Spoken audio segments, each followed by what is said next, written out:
नओं ॻोठ लॻ घारो जे रिहायशी शहीद ग़ुलाम हैदर जे पुट शमीर अली सुरगाणी जो मासूम ॿारनि सां गॾु एहतजाज। तफ़सीलनि मूजिब शमीर अली सुरगाणी सहाफ़ियुनि जे अॻियां दाहींदे ॿुधायो त मुंहिंजे वालिद ग़ुलाम हैदर खे मुंहिंजे मामनि ग़ुलाम उमर सुरगाणी ऐं अमजद अली सुरगाणी खे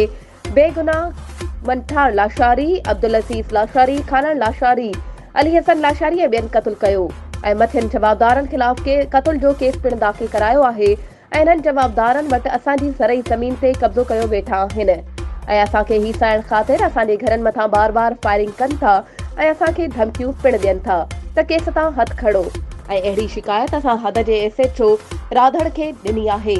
लेकिन पुलिस बाअसर जवाबदारनि ख़िलाफ़ काई कार्रवाई नथी करे, जंहिं करे असांखे ऐं असांजी औरतुनि ऐं ॿारनि जी जानुनि लाइ हर वक़्तु ख़तरो रहे थो ऐं असां अपील था कयूं IG Sindh, DIG Hyderabad, DIG Larkana ऐं सिंध हाई कोर्ट खे त नोटिस वठी जवाबदारनि ख़िलाफ़ कार्रवाई कई वञे ऐं असांखे तहफ़्फ़ुज़ फ़राहम कयो वञे। ॿी सूरत में असां औरतुनि ऐं ॿारनि सां गॾिजी इंडस हाईवे ते सख़्तु एहतजाज कंदासीं। वधीक ख़बरुनि ऐं अपडेट्स जे लाइ असांजे चैनल खे सब्सक्राइब कयो ऐं हा, बेल आइकन खे प्रेस करणु न विसारिजो त जीअं असांजी हर नई अचण वारी वीडियो तव्हां ताईं पहुची सघे।